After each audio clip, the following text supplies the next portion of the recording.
Hello, welcome to the 32nd Annual Native American Festival, virtual. And Ms. Lindsay, you have an announcement you want to talk about for a second before I get started? Yeah, so we might be having some technical difficulties. We're still trying to contact the Alabama Wildlife Center. So I think Greyhawk's going to tell us a story or two about birds. Well, the Alabama Wildlife Center has been coming to the festival for years, and we've had a wonderful partnership with them.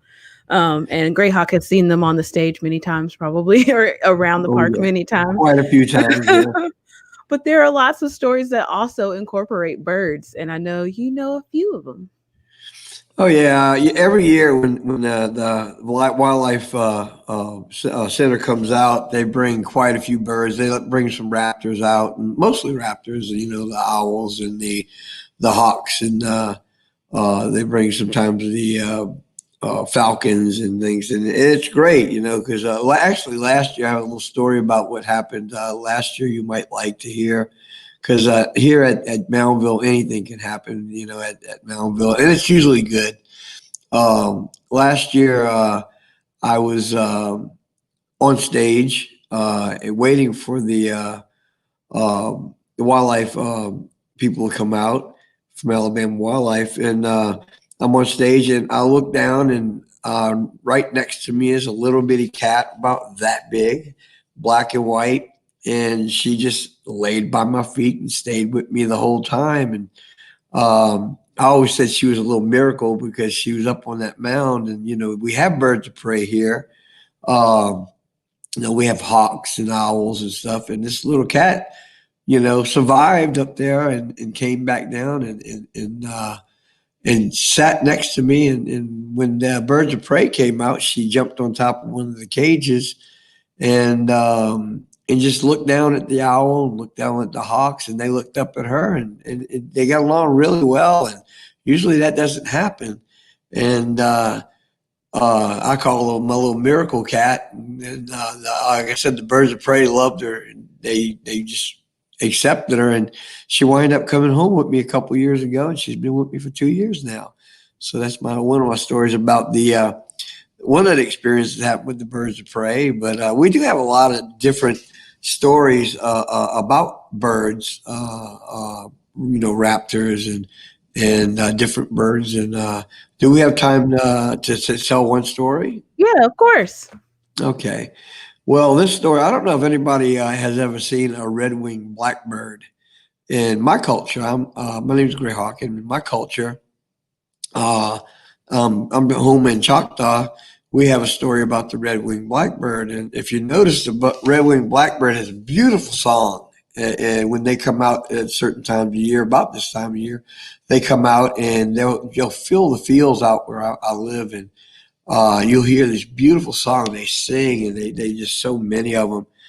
Well, there's a story that the red-winged blackbird was a messenger, and it would sing to our people, and if anyone would uh, uh, would be, you know, anyone that was an enemy or someone was encroaching in on our land, this little blackbird at the time did not have the red spot on its wing, but it would sing and it would warn our people about you know, enemies or anybody encroaching on our land.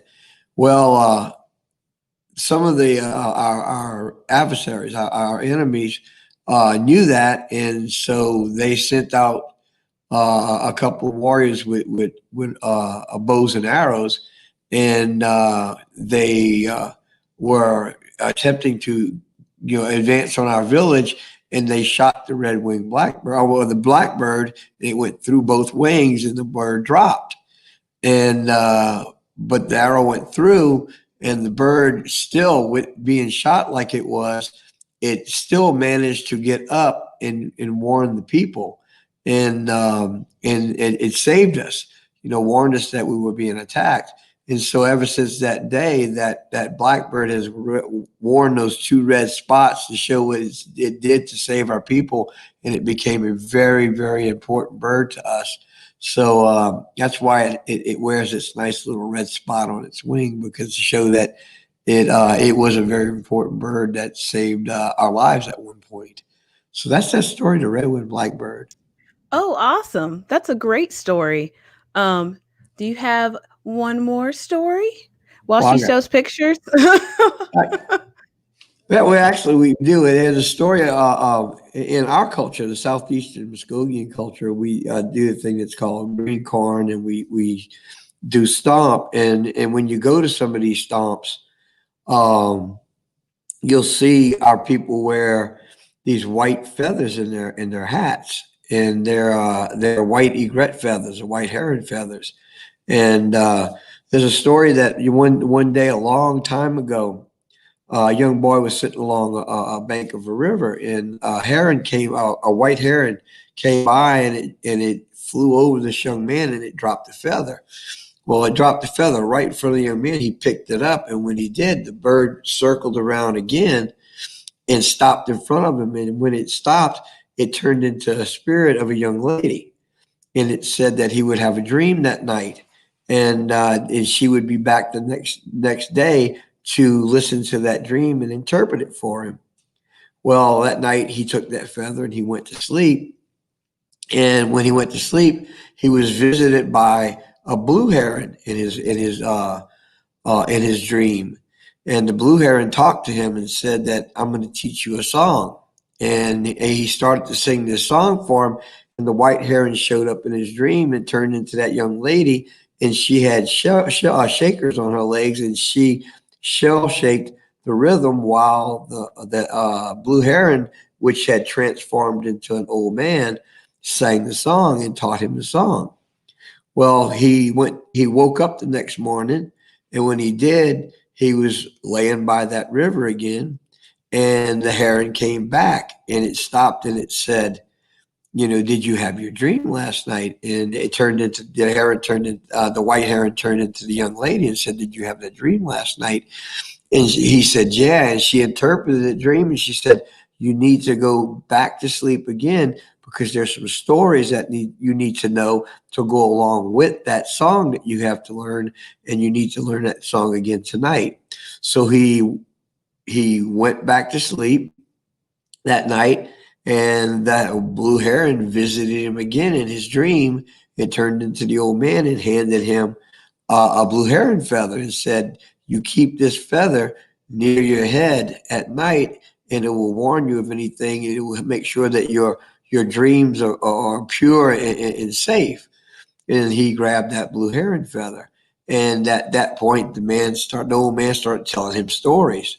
And the white heron showed up again, and they sang again that night. It went on all night during his dreams.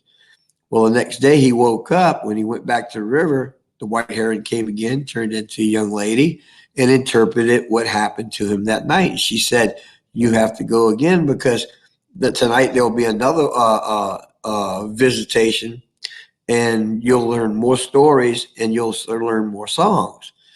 But he realized that when he woke up that next morning, not only did he have that white feather in his hand, but he also had a blue heron feather in his hand from his dream. Well, the next night he went to sleep again, and this happened the third night. And again, he went to sleep, and the two herons came, the blue and the white came to him. And again, during that dream, taught him so much. He learned so much about not only the stories, but the medicine and so many things. And then again, he woke up the next morning, went to the river, and the white heron turned into the young lady again, and it interpreted the dreams for him. The fourth night, he went back, and it was almost like a wrap up. Both herons were in his dreams, and they said, "This is what you need to do. This is what you need to do. Now you need to go out and teach other people." And he woke up that next morning and went to the river, and the white heron came back. When the white heron came back, he turned into the young lady, and she said, now you go out, you have to teach now. This is your time, and you share what you've learned. Well, when the young man finally left that river and went out into the village, he looked down at the water, and he looked at the water, and he sat down for 4 days. But when he looked at the water, when he sat down, he was a young man. But when he looked at the water, he looked at his reflection and he was an old man. And he went, "Oh my goodness, what happened?" What happened was that those 4 days just felt like 4 days, but it was a whole lifetime. And he finally wound up going out and teaching.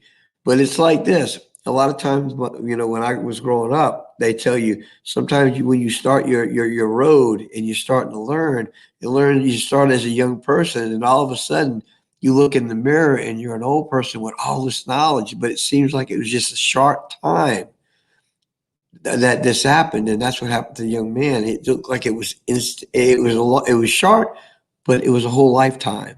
So a lot of times, all the things that we learn, by the time we're at that age, we look at, oh my goodness, how short that was. It seemed like it was a flash, and now I'm an old person, but I've got all this knowledge. And after that time, now when we go to green corn or we dance, we wear that white feather in our hats to show the wisdom and all the learning that we've learned. And when we also have that blue heron feather, we keep that we keep that near our head to remind us that someone's always watching over us and that looking out for us. So that's the story about the white heron and the blue heron. That's a lovely story. Thank you so much, Greyhawk. Well, guess what? We have the Alabama Wildlife Center here, and Andrew is here. And Greyhawk, if you want to do the intro, I will throw Andrew here. All right. Hi, Andrew. How you doing?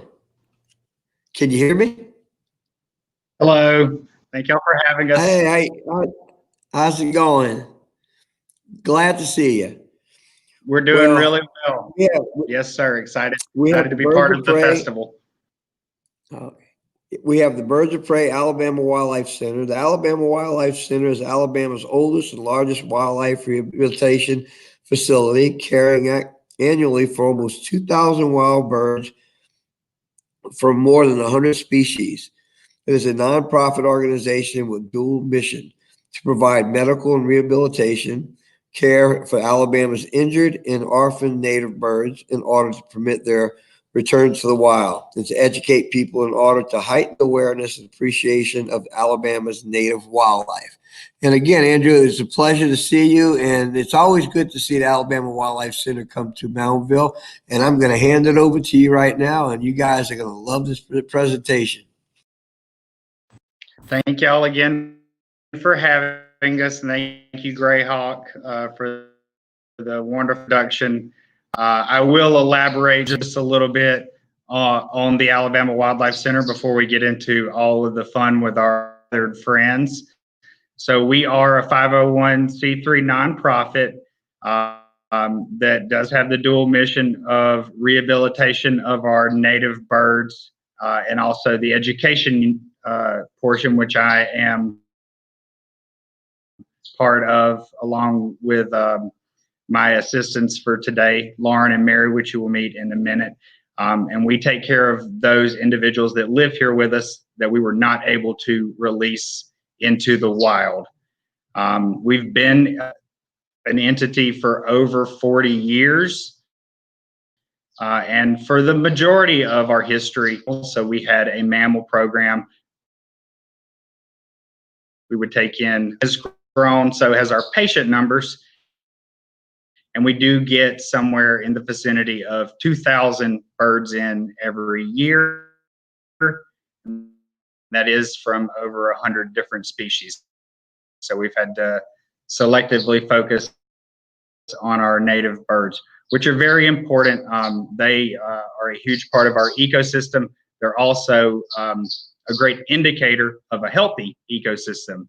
The more diversity of bird species that you have in a given area, the healthier it is, because they all have different needs. Out of those 100 different species that come in, it's everything from tiny hummingbirds. So for any of you youngsters that are watching, if you look at your thumbnail, and for some of us older folks, if you look at your pinky nail, that gives you a good estimation of the size of a baby hummingbird when they're first born, and could potentially come to us. So that's our smallest species, all the way up from them through the ranks to our bald eagles and turkey vultures, some of the largest birds that we get here. Now we are going to let you meet a couple of our permanent resident birds, and we will tell you a little bit about their history, why they live here with us, and also the species, because again, everyone is unique. I will actually show you a picture real quick of a couple of different patients that we might see. So this is a common bird you may see around your yard, around your feeders. This is a house finch crushing seeds. So just looking at the bird, you have a really great indicator of what they need. But as babies, seeds are not going to fulfill their diet. The majority of them, they come into us, really with the exception of those hummingbirds that may have a mix of nectar from us as well as insects. The majority of them need that protein. And they are begging for food. As you can see, these little Carolina wren with their mouths wide open, asking for that meal from mom and dad, which we play for a few weeks up to a few months for some species. We can first provide that via a syringe. And so this is a high protein formula we call BB2 that we feed them. Once they're ready to upgrade to whole food, it can be things like soaked cat, because it is high in protein, and eventually those insects, the mealworms, worms, crickets, and the like. The birds you're going to meet today, though, will never venture off into that seed realm. They are raptors, or what we call birds of prey. They're exclusively meat eaters for the entirety of their life. I'm going to let Lauren join me and introduce you to our first friend, which you may be hearing him chatting in the background. This is our red-shouldered hawk, a medium-sized hawk that we have in the state of Alabama year-round. And without further ado, Lauren and our red shoulder. All right, guys. So this here is, like Andrew said, a red-shouldered hawk. It is one of our medium-sized raptors that we have here. One thing about this bird, why we have him, is he was actually born about 5 years ago. So he's about 5 years old. And when he came into the center, he actually came in as one of our patients as a car strike. So he hit a car that was driving by. Now, some people actually see or hit birds when they're driving along, and you may be thinking about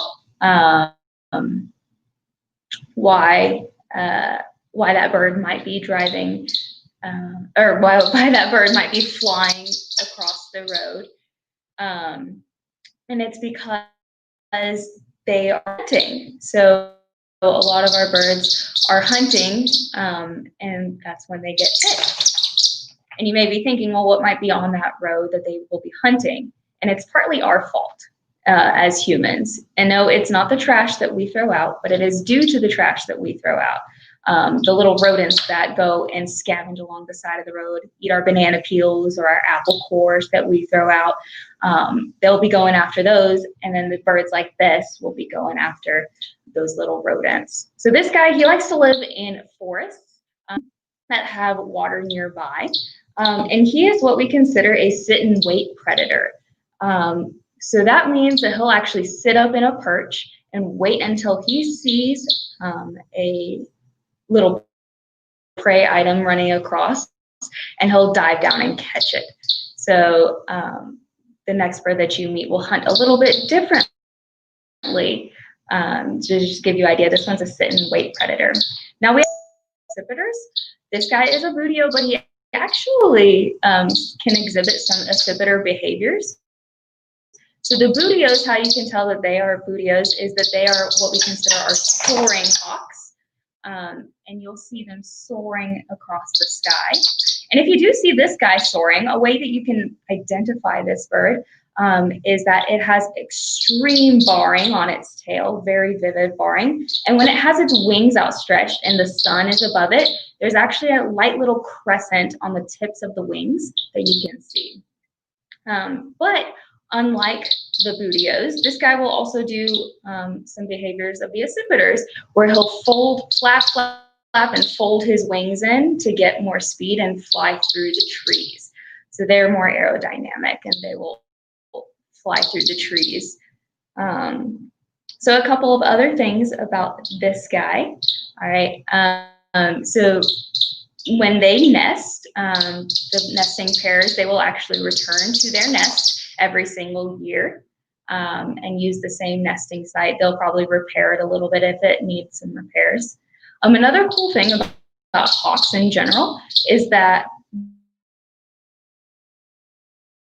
they actually will projectile poop, and it's to kind of keep their nest nice and clean so that they don't really have any maids to clean it, so they don't want a nasty, dirty nest full of poop and everything. So by the time that these guys are 5 days old, yes, days old, they will be able to shoot their poop over the edge of the nest so that it doesn't get any more dirty. Excellent. Now, as you can see, red-shouldered hawks are known to be very chatty. I know from coming to Moundville last year, I heard a few of them in the woods. They're a great one to keep an ear out for, as well as an eye for. They certainly are more common to spot on the sides of the roads than a lot of our interior forest birds, but they do enjoy that secrecy, and so generally they spend most of their time with a little bit of wooded cover, and as Lauren mentioned, in a place where there is flowing water or a pond or lake, what we would call a riparian species. That translates into a very wide-ranging diet. Being a predator, of course, those small mammals like mice and voles and shrews can certainly be on the menu, but so are frogs and salamanders and snakes, those different types of things that you would find in and near water sources. So we're really lucky to have them around. As is with all of our raptors, they are really great pest control. And so we cherish all the red-shouldered hawks that we see in the wild. And again, if you're walking around through the woods, keep a listen out for that exact sound that he just made. It's a great indicator that you have one, if not more, around in your area. So do we have any questions about our red-shouldered hawk? I'll keep talking, but I think that they would pop up maybe here in the comments. So we can certainly just continue on. So again, that's a medium-sized hawk, and she mentioned it's a buteo. Those accipiters she mentioned, something like Cooper's hawks and sharp-shin hawks, they're going to be much more gritty, fast, and agile, and as such, they chase other birds.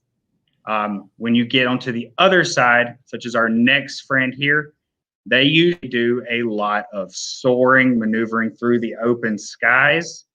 And when they find what they want, which might be a nice large rat, they swoop down and take advantage of their sheer power and strength in order to subdue their prey. So this is our red-tailed hawk. And I know she is the star of the show, but I'm going to show you this picture real quick of what you normally see when you're getting a glimpse of a red-tailed hawk. They spend a lot of time soaring through the open air. They've got these large, broad wings that help them to get lift, and they'll just ride the thermals, wasting very little energy, doing very little flapping.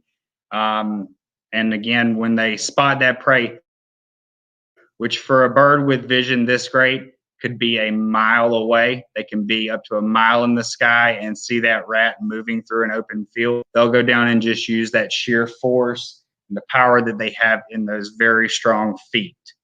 So with all of the birds you're meeting today, they have talons. Those are those sharp, if you want to call them toenails, that's okay. They're very sharp, attached to each of their digits. And so for this bird, 3 in the front, 1 in the back. The one in the back is called the hallux. And really, when they get a hold of them, that's the one that will cure their grip. They have a sharp, hooked beak, which you can kind of see. I know the lighting's not the best, but for when they do catch that prey, to be able to tear pieces of it. And of course, it's always going to be meat. So this is our red-tailed hawk. She's about a year older than the red-shouldered hawk that you met, and a victim of a car strike. Now, these birds hunt almost exclusively with their vision, and she is blind in her right eye. That was her reason for not being releasable. Our red-shouldered hawk that you just met had partial vision loss in both eyes. You still can see out of them, but it's not 100%. And a little bit of neurological damage. Hers really is just her vision and the lack of it in one eye. For our smaller birds, to get off track for just a second, cat attacks and window strikes are probably the number 1 and 2 reasons why we see them into our center, unless you're just talking about babies that accidentally fell out of the nest.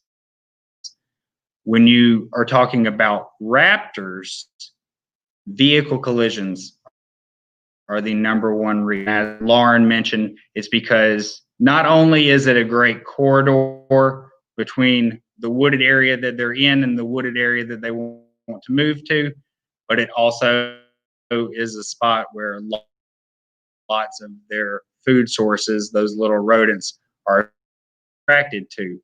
And it seems like an easy meal, but as we can attest to from how many patients we get in every year, it's a very dangerous meal to go after.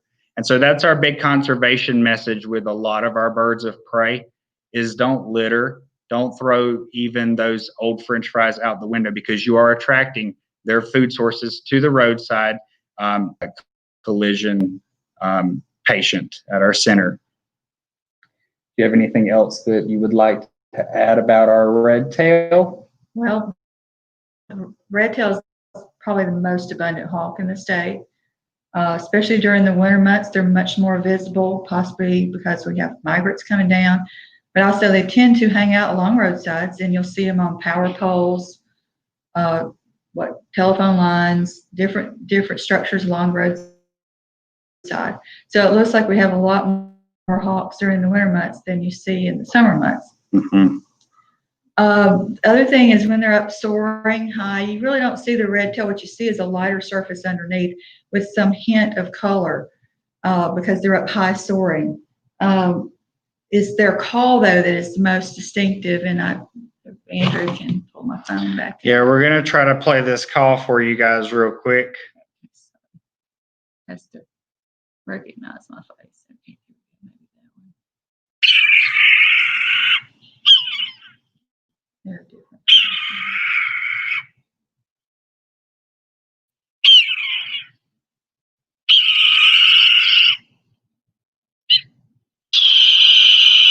Here's some different varieties of red-tailed hawk. So basically, these calls have been used a lot to represent other birds besides the red-tailed hawk because it has such a distinctive call. So it's been used for eagles. It's been used for turkey vultures and old westerns. So you'll hear the red-tailed hawk call being used for a lot of different things that's meant to indicate a predator is coming. But you know for sure that an eagle is a very quiet bird. It actually chirps a lot, and vultures really vocalize very little. So it's the red tail call that they're using because those birds are generally not terribly impressive in their calls. Impressive birds, but not impressive vocally. So anyway, like you said, she was hit by a car. Again, she's blind in this eye. So sometimes one of our characteristics in handling her that we have to be aware of is sometimes she stands up and rotates on the glove because she can't really see what's going on around her. So when we work with these birds, we have to deal with their idiosyncrasies based on their injuries. And in her case, when I start to feel her lift up, I know she might be ready to turn around to see what's going on the other side. We also have to be aware that she can't see when we approach her in her mew or have her in programs. We have to make sure she isn't startled because someone's approaching her on her blind side. Or pretty strong. Now, females are larger than males in the raptor world. So she weighs about 2.5, 3 pounds almost, which doesn't sound like a lot, but the strength in her talons is pretty strong. It's kind of similar to the bite of a Rottweiler if you wanted to experience it. So she's able to grab a lot of different things. They do eat gray squirrels, chipmunks. They will try for a snake as long as it's sometimes they don't win that battle. But snakes, rabbits are large. And so especially at this time of year, we're having our second round of baby squirrel season. As baby squirrels are a big source of food for a lot of predators. And these birds benefit from having those young squirrels leaving the nest, and they become a major food source for them.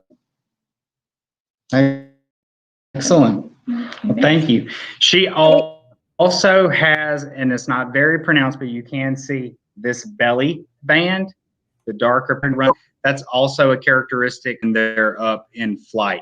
But really, their size gives them away because you saw our next closest hawk, the red shoulder, and noticeably smaller, although, as Mary mentioned, than the largest female red-shouldered hawks that we have in the area. And this is a female, so she is about 15, 20%. So those are our biggest hawks that we have in Alabama. Of course, our largest medium-sized ones would be broadwing hawks, which at this time of year are getting ready to migrate. They're going to leave us for the winter. That won't happen year-round. And our next feathered to introduce you to is significantly smaller. You can bear with me for 1 second. I want to grab her for you. Hey, Andrew, can you hear me?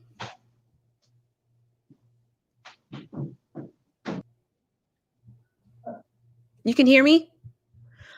Your connection is, all this information is so wonderful. We want to be able to get it out to the public. We are located up on a internet connection is not as ideal as we would like. Oh. I hope that everybody, hey, I can't.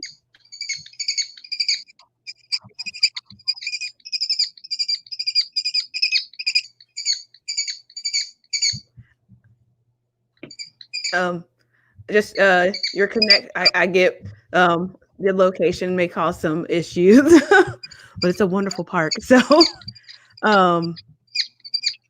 is there anywhere you? I keep hearing them. I love the birds. Is there anywhere you guys could move to try and make it more stable? Is it, or this is the best spot for you guys? We're in the best spot. The other option that I have, if you guys want to bear with me for a minute, is to try to get this StreamYard going from my cell phone. Okay. We just don't want everybody to miss all this wonderfulness. Like, it's so great and so informative. We just don't want anybody to miss it. I completely understand. Is the audio been coming in all right? It's been a little bit broken up as well. I hate that. Certainly want everybody to get to share in the wonder that we get to enjoy every day. Let's see if this will make a difference.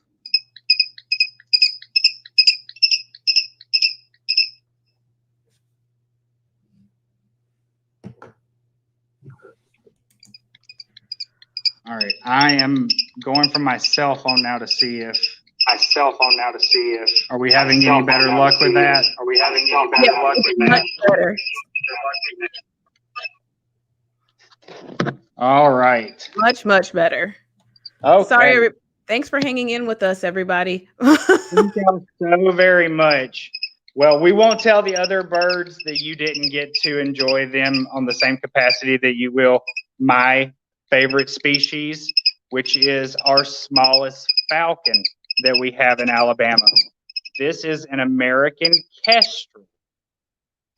Now, with the red-shouldered hawk, our medium-sized hawk that we introduced first, and our red-tailed hawk, which you saw second, hopefully some people saw her, there is no difference in the look of the males versus the females, but in American kestrels, there are.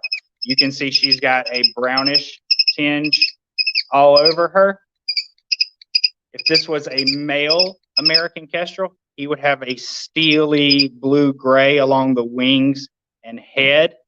The female has what I like to say is a little bit better camouflage. And I know she's so chatty because this is the time of day that she would normally be eating. Being a diurnal bird, as all three of these today are, they do a lot of their hunting first thing in the morning, taking advantage of all the sunlight that they can, because they're not very skilled at hunting at night. Now, alternatively, we have our owls, which a lot of people think of as completely nocturnal. And for some, that is true, but it's not the case with some of our larger ones. Great horned owls, for example, if they're hungry during the middle of the day, they'll go out and hunt because they are an apex predator, and they really don't have to worry about too many things giving them any trouble when they're in the pursuit of food. They just take advantage of hunting at night because they have that vision that functions so well in low light, and they have that hearing that is beyond amazing. If you're a mouse and you crunch a little leaf and they're up in that tree, they're going to know exactly where you're at. If you're that little mouse and you make a squeak from a quarter of a mile away, they know which direction to start pursuing you in. Now, these guys, aside from their great vision, don't really use as much else to hunt. They do have decent hearing, and they can certainly chat with each other and express location, but they're not using that hearing really to hunt. But what is extra unique about their vision is that they can see in colors that we cannot. So while we have the spectrum that all humans, to some degree, are able to experience, they can see ultraviolet light. So they're seeing colors that we are not. And with regards to those mice, they are still in trouble because mice, when they're running around, they urinate, and it has UV markers in it, which to them probably has like a neon-y yellow, almost kind of greenish blue glow to it. And that's a perfect trail for them to follow. So they can spot that without actually seeing the mouse, continue on, and eventually locate it. Now, this bird, very similar to our red shoulder and red tail, is happy to spend a lot of time just hanging out on a power line somewhere near a forest edge. And whenever they see their food prey items, they can swoop down on it. With our hawks, the ones that you met earlier, they are really strong. They have a lot of grip strength. These guys really don't have strong feet. They use their sheer speed and power when they're chasing down their prey. Being a falcon, that could certainly be other birds, but for being such a small falcon, a lot of their diet is insects. And so they're happy to sit on that power line, and when they see that really big cricket or grasshopper moving around, swooping down and catching it. Now, as with all of our birds, they lived here with us because they had issues that we could not completely fix to get them back out into the wild. And hers is related to her toes. So I apologize, I'm going to swing you guys around a little bit. And if you can see this foot, right, we're working on it together. If you can see this foot right there, those two digits that are closest to the camera do not actually have talons on them. She came to us missing the tips of those toes. After enough doctoring, it healed up to where they're perfectly functioning digits for her to be able to balance well. But if you were talking about trying to grab the prey, it's going to be a little bit too tough for her. Now, American kestrels are in Alabama year-round, but over the next coming months, it's going to be your best chance to see them because we have additional visitors that are coming from up north. As it gets colder in places, you know, like New York State, the insect population goes down. And so them, just like many birds, chase that food source and they migrate south. Now, the ones in Alabama have enough resources to supply them throughout the winter. And for those that are traveling from up north, they're not going to go any further than they need to. And so stopping around here can be a great location. Keep a lookout for them on those power lines, because I know in certain areas where they're more abundant, you can see an American kestrel every mile or two along the power lines. And because they are looking out for their prey items, it's generally open fields. They like grassy fields, farmlands, areas like that. They do need sparse trees around, and they do need them to be large because they are cavity nesters. They are going to use the natural cavities that form in trees that have some rot to them. They'll also take up in boxes. And so you, as a future conservationist out there, if you want to help American kestrels, you can build nest boxes very similar to your eastern bluebird boxes, a little bit larger with a little bit larger opening for them to move in and out of. I know she is just so chatty today. We're very lucky to have her, and she is actually one of our newest education birds. She was born this year. She came to our center sometime around June. Already a couple of weeks old, maybe a few months. But 2020 was the year that she hatched out of her shell and came into this world. And in the wild, they could maybe live 5 to 7 years, and that would be considered a good long lifespan. But with us, we hope to see her well into her mid-teens. Andrew, I have a question I want to ask you about your kestrel. I've heard that they were also called sparrowhawks. Is that true? Yes, sir. Yeah, that's a name for them. And again, because little sparrows are the perfect size bird for them to go after. Being a falcon with those sharp tapered wings, they're fast enough to catch those guys, little house finches, and even things up to dove size. They can easily take down a dove if they get a good grip on them.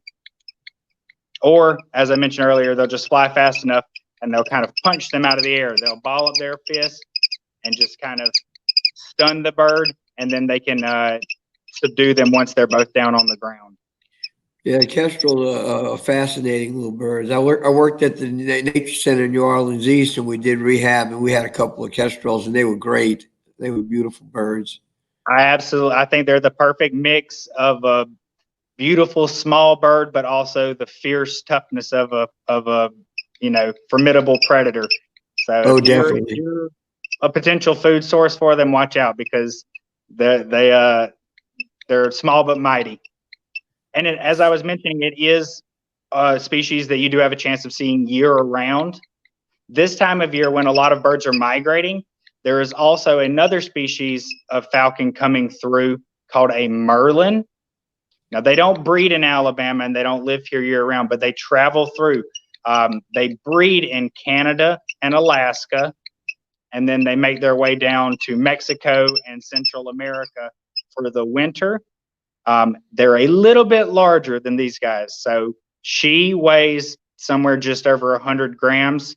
The average size for a merlin might be 140 grams. So we're still talking about way less than a pound. She's somewhere around a fifth of a pound.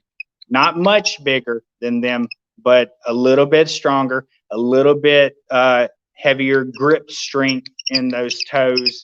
And so they are more commonly going after other birds than an American kestrel is. And then you have peregrine falcons, which are in Alabama. They used to be very widespread. We extirpated a lot of them, and somewhere a little over 10 years ago, some were reintroduced into downtown Birmingham, just north of us. We are in Pelham, Alabama, south of Birmingham. They reintroduced them to try to help with the pigeon population. And while some of them moved on and found homes elsewhere, there are a few of them that still breed in downtown Birmingham. You have a chance of seeing them during the summer months. And again, they're really great for the pest control, which in that case is the introduced pigeons, also known as rock doves.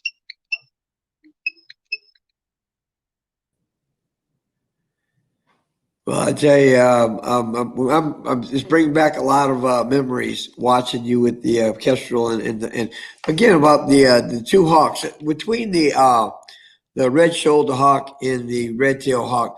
What's the difference in sizes? Are they pretty much the same size, or is there a difference in size between those two hawks?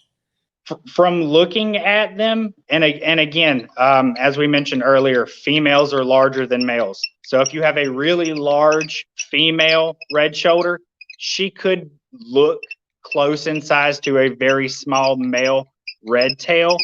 But there really is about double the weight from a red shoulder to a red tail. And so significant enough size that if you see them soaring in the sky, and you know what to look for, you can tell the difference between them without having to see any of those coloration characteristics. Red-tailed hawks get somewhere around 4 feet with their wingspan. Red-shouldered hawks are probably somewhere closer to about 3.5 feet. And again, there can be a lot of variation in that. But yeah, the red-shouldered hawk, again, would be considered a medium size. A red-tailed hawk would be considered a larger sized hawk that we have in Alabama. I remember when you were talking about she was talking about humans being pretty rough on birds of prey as far as hitting cars and stuff. Some of the birds of prey we used to get at the Nature Center in New Orleans East, they would hit power lines sometimes, and we had an eagle and quite a few hawks that had come down, and some people they just put some houses in and had just put those power lines in, and we had about 3 or 4 that hit power lines. It didn't kill them, but they lost their wings or whatever, and we couldn't send them back out.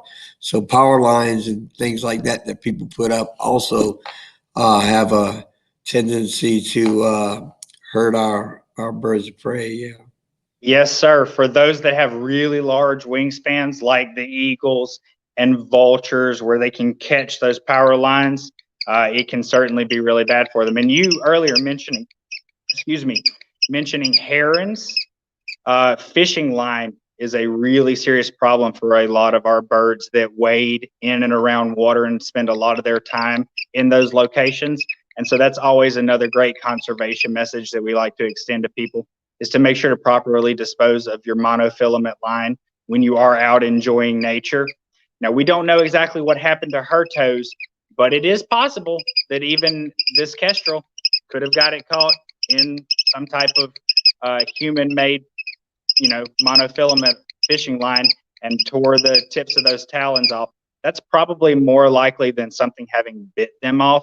But again, we just can't say with certainty. But there's all different kinds of problems that we as humans unknowingly put onto our wildlife. And that's one reason that we exist, is to help people gain a greater understanding of what we can do to protect them. And when you get to see them, even virtually up close, a little bit greater appreciation for them. Probably with regards to American kestrels, everything that we use pesticide-wise reduces the amount of insects that are available for them, makes it a bit harder for them to have ample food resources to locate. And across the board, habitat loss is very detrimental to a lot of our species. For these guys, when somebody has a tree that is aging, starting to get some rotting spots in it, they think it's time to cut it down, plant a new one, so you have nice, healthy trees. These guys need those natural cavities in order to have a place to lay their eggs and to raise their young. And so I always tell people, if there's a snag in your yard and it's not, causing you serious problems, let it be, because you're helping this species. You're helping certain species of woodpeckers. One of the most notable actually would be our state bird. The yellow hammer, or northern flicker, is another species that's going to use dead trees for the cavities. Now, they can excavate a little bit, but they're not going to take the time to peck into a perfectly healthy, solid tree. They're going to look for one that's already starting to have a little bit of heart rot in it and is a little bit easier to maneuver that cavity out of. And so protecting their habitat in any way possible not only helps them in the moment, but it helps their future generations. and ours as well, because, you know, we come from nature, and we have to protect what is most, you know, valuable to all of us. Awesome. So how would you suggest like our watchers, our viewers, our younger viewers try to get into the conservation and things of that nature? So what would you suggest? If you are close enough to us, come and volunteer and get to experience this firsthand. And I think I'm a great testament to that. I didn't know until I started volunteering with birds that I even really liked them that much. They just had not crossed my mind. I had great family growing up. We had farmlands, and so my grandma would point out all of the blue jays and mockingbirds and things to me. But until I really got to experience them and learn a little bit more about them, I just had no idea how wonderful and unique all the different species are. And so getting to experience that firsthand is great. Of course, there are things like zoos where you can also, you know, go and get to see them up close.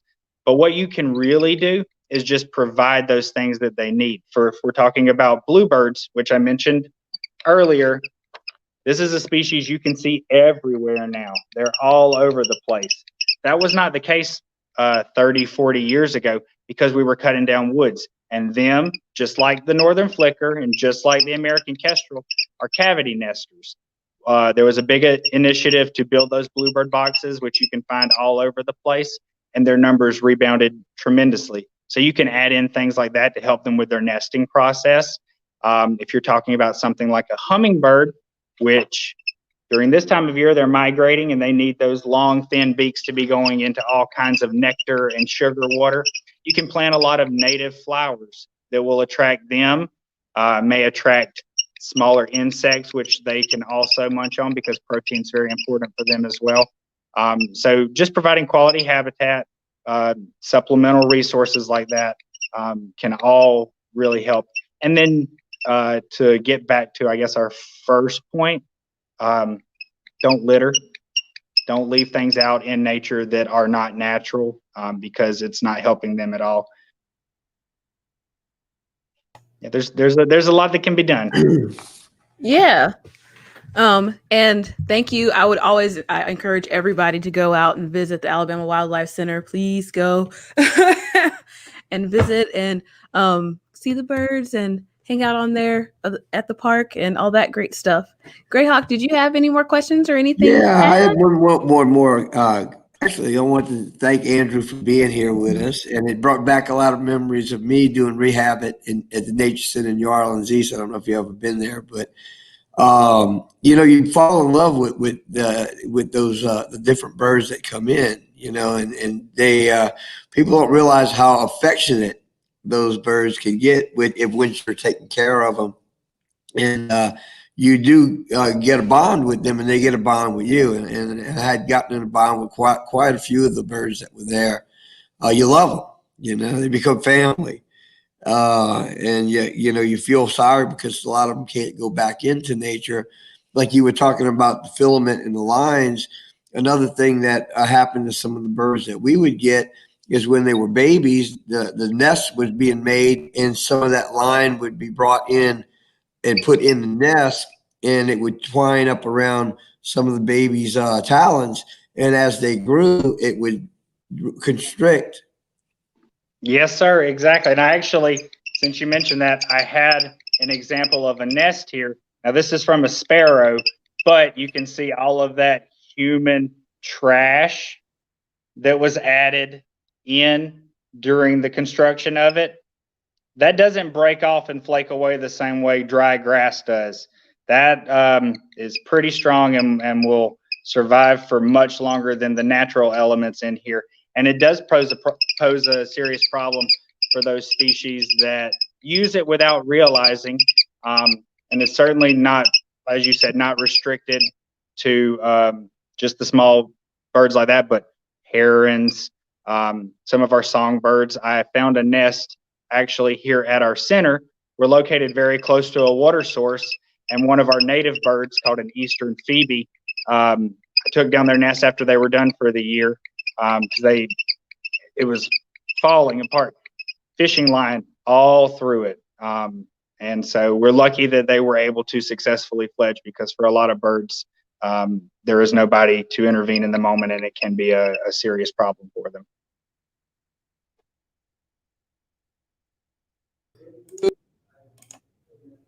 The time, and Lindsay, I think it's getting close to time for us to Yeah. say thank you.